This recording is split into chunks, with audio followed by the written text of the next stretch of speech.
guys. Ayan, so nag-almusal ako dito at hindi ko na naipakita nung wala pang kagat itong aking kinakain. So, itlog ito guys, nagprito ako, may ketchup, and then yung ating kape. Ayan, so kain tayo guys. Ayan guys, bago pala ang lahat guys, meron sana akong request or hihingi lang ako ng konting tulong sa inyo guys. Baka kung makakanood kayo ng videos namin, lalo na yung mga old videos namin, at naipakita man, example na ipakita namin doon yung plate number namin ng kotse or number ng bahay, pakisabihan naman kami guys, or pakiano kami sa comment box na ate o sis, nakita namin dito sa vlog na ito yung plate number ng kotse, ganun. So para mai-private na lang namin yung video na yun guys. Mostly yan guys sa mga old videos, kung napadaan na kayo o nakanood kayo, pakisabihan na lang kami guys. Maraming salamat. 12 o'clock ng tanghali. Ito yung niluto ko kagabi para ready na. Meron ng ekstrang ulam para sa susunod na araw. Adobong manok. Ayan. Yan ang kinakain ni kuya ngayon. Half day lang siya. And then, pang ibang araw din to, adobo naman din nasisira. Pero magluluto ako ngayon ng salmon. Inano ko na ng lemon. Ngayon lalagyan natin ng pepper. Magkabilaan din, both side din. Konting garlic powder. Pwede wala ng salt guys kasi maglalagay tayo ng mayonnaise at saka nitong cheese. Pero pwede rin maglagay ng konti, as in konti lang. Okay, konti lang yun din. Ano na natin siya. Ganun din sa kabila. Ihanda na natin yung ating mayonnaise at saka cheese. Ayan yung ating mayonnaise. Then lagyan natin ng cheese. Depende sa dami ng gusto nyo. Gusto nyo cheesy talaga siya. Ganun. Nasa sa inyo na. Karkulahin nyo na lang guys. Depende rin yan sa laki ng salmon. So nahalo ko na. Ipapahid na natin dito sa ating salmon. Itong recipe na to guys, bigay to sa akin ng isa nating subscriber, si Sis Chari. Hi Sis Chari, kung nanonood ka man. Ayan, so isa to sa gustong gusto nyo na ayin. Masarap siya pero syempre alam niya na makalories din siya dahil sa mayonnaise, sa cheese. Pero paminsan-minsan lang naman guys. At saka usually ginagawa ko to pag may okasyon. Kasi medyo mahal din ang salmon. Preheated na yung ating oven. So, yan lang natin hanggang siguro 370. Try ko muna. Kailangan uminit siyang 370 bago ko ilalagay. Hindi pa siya brown. Hintayin natin hanggang golden brown. 18 minutes more. Ang ginawa ko is 35 minutes. Ayan, 370 Fahrenheit. Ayan na, golden brown na. Luto na yan. Pulburo na gat. Kain muna tayo ng kanin. Yeah, I know. Buhos yan. Mali. Madala niya. Kumiyata. Kumiyata ka. Huwag yan. Ganyan yan. Hindi yan 5 years old yan. 65 yan yan. Kung bulatin mo para naman. Wala pang nervyos yan. Nagpapa-vaccine sila, oh. Ano yung trabaho mo rin? Ha? Ano yung trabaho? Kasi yung daw nakyapo man ito. Sabi. Feeling mo pakyaw talaga nila eh. Sinap na eh. Oh, hindi ba? Tagalog man tang kwento. Madera. Saan niya madera? Magandang umaga. Mag-alas 11 ng umaga. At papunta ako sa school ni Ayen. Ihahatid ko yung pagkain na pinapabili niya. Kasi kailangan daw nila ng parang Mexican food. Siguro mga pagkain galing sa ibang mga lugar. And then yun lang naman ang madaling makita dito. So yun yung bibilin ko sa kanya. Ihahatid ko sa school niya. Ayan. So bibili muna tayo. Then punta na tayo sa school ni Ayen. Ayan, so nandito na ako sa school ni Ayen. So dala-dala ko na yung kanyang lunch bag. Nandito na ako sa bahay. So ito rin yung in-order ko kay Ayen. Minus the gulay. Alam nyo naman yun. Ayan, so ito rin yun. Sa Pancheros ko binili. Umorder na rin ako kasi parang hati kami dito ni Kuya. Ayan, so alam nyo naman, mahilig din ako sa Mexican food. Yung may mga kamatis, ganyan. And then yan yung ito yung ating apple cider vinegar. Bumili din ako ng maliit-maliit. Wala lang, parang nakikraving ako sa sour and cream. Ayan, so mamaya yan pang merienda.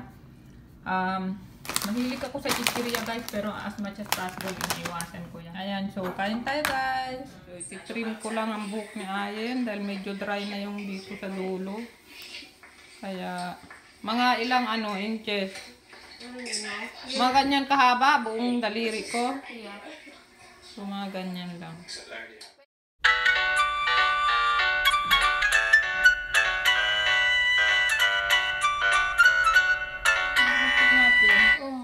Yan lang. Dulo lang.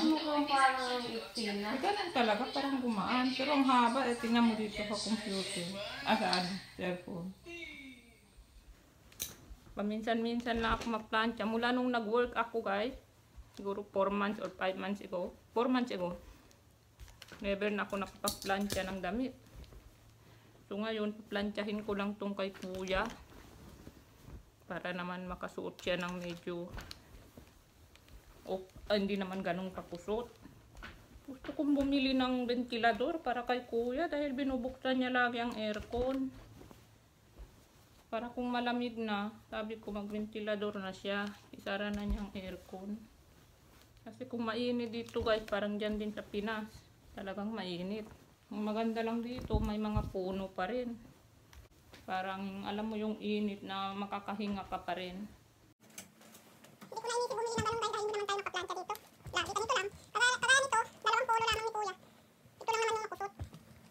Handa na ako. 2 pan, 3 polo. Ayan, sasabit na natin. Ipubutunin ko lang ito. Okay. Naglilinis din ako ng kwarto. Patatapos lang. Ayan. Lagay ko lang ito sa taas. Yan bukas guys, may pasok na naman ako. 2 days makasunod. So, order ako ng ng ballpen. Ito lang yung ballpen online sa Amazon na black ang kulay. Binili ko to dahil kailangan ko yung isasabit ko na lang ganyan sa liig ko. Dahil lagi ako nawawala ng ballpen. So, tingnan natin. Okay siya. At least pang na to, pang matagala na. Kung di man ganun katibay, marami pang to, $8. Lahat na to siya. Lahat na yata ng grocery, tinignan ko. Wala silang ballpen na mayroong ganito. Buti nga nakakita ko din black yung kulay. Usually with blue. Maaga na ang uwi nila kuya. Dahil last week na nila. Next week meron pa. Si Ayan may 2 days pa next week. Wala ka na? Sila Mark Sinamark yung mga pamangking ko last week pa wala eh. Huwag ka na pumasok bukas. Huwag talaga. Last day na. Pasok ka pa rin. Last day na. Itong si Ayan, hindi daw nagising sa alarm. Style na naman. Nandiyan siya? Nandyan? No! Kaya sabi ko, bakit meron mga music akong naririnig? Siya pala yun. Buwan talaga. Huwag ka na bukas ng aircon. Pag ganito, natural yung init, okay. Gusto mo, bilhan kita ng ventilador sa Walmart. Para kung medyo, hindi! Mag-aircon ka. Pag medyo nandyan ang aircon, buksan mo ang ventilador, ang lamig ng hangin ng ventilador. Hindi pa laging aircon. Ha? Pag malamig na, aircon. Depende lang yung talagang ang init na talaga. May time kasi yung sobrang init na talaga. Diba? Ngayon, okay pa eh. Hindi sayang sa pera. Sayang sa pera. Yung aircon na nagbubukas kasi sayang. Kanina pagising ko, tumatayo balahibo ko. May nga. Malamig. Kaya nagsara ako ngayon. Ito, normal tong init. O, pag may ventilador, para masanay ka sa ventilador Pag ikay may asawa ka na, o ikaw na nagbabayad kung tumisyon ka na. Sa video, wala nang ventilador. Ano na? Automatic na buong bahay, meron ng hangin. Dapat ikaw mag-eksperimento tapos may ice na yung hangin. Aircon din yun. May nagaling sa labas. Pagkatapos may ice. Hindi, paano manggaling sa labas? Mas mainit pa sa labas eh. Hindi, kaya nga yung ice. Di ba? Malamig pa dito sa bahay eh. Panay reklamo mong mainit, galing ka sa sobrang mainit. Sa Pilipinas na pumupulang tenga ni kuya sa init eh. No? Pati kamay niyang init. So, nakachinelas na tayo dahil mainit. And look, I got my haircut. Yay! I'm happy. Kasi napaka-dry na ng ends ko eh, kaya kailangan na. Pero mukha mang uneven. Uneven? Yan, no? Hindi, kasi yan yung nasa likod eh. Oh, Di ba yung nasa harap? yeah. Yay. Traffic dito. Hindi talaga siya gumaga. Sa harap. Yeah.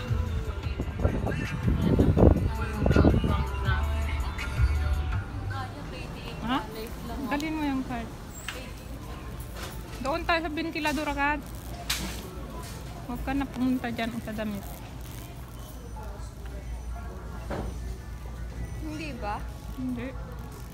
Yan, mga cute. Binigay mo nga yung isa sa akin eh. Ito mga ganyan oh, cute eh. Magkano pa rin to? $5. Ayaw mo yan oh, hi. No. Ano to oh, white. Pero malaki no? Ang laki, pero cute siya. Huwag ka lang mag-bracelet na may lawit-lawit. Yeah. Oh, Cute yan. oh. Yung talikod ang puno. Ito yun oh, $13. Kuya muna, tapos si Ayen. Ayaw mo na kunin ngayon? Bakit Kasi hindi- manipis? I-ano pa natin ito kaya, no? Ha? Manipis. Yeah. Ito yung binili namin, ventilador ni Kuya. Try daw namin muna. Tapos bilhan din si Ayen kung okay. Then milk, crab, paint ice, then trinay ko rin ito. Wait. 1 something lang. Ito 3 something. Parehas naman yung ano nila, yung gaspang. Gusto ko yung magaspang. Yung cherry tomato. Apple and cranberry juice. Condensed milk. Ano pa yun nandoon? Tapos, pakita mo na nga ito. Kinuha mo. Plain t-shirt. At saka black. And then tissue lang.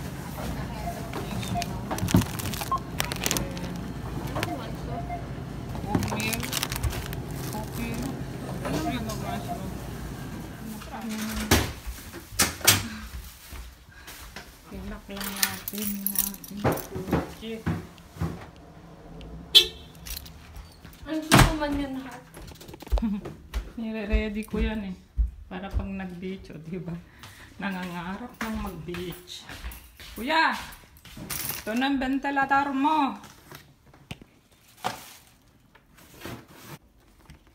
Malaki na rin yan. Kaya naman yung kayo, nandun o. Akala ko yun yung nakatayo.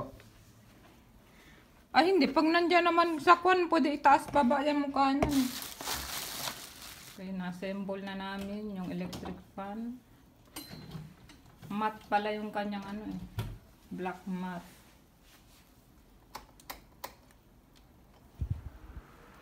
Okay na ba? Malakas na ba? Para bang may aircon.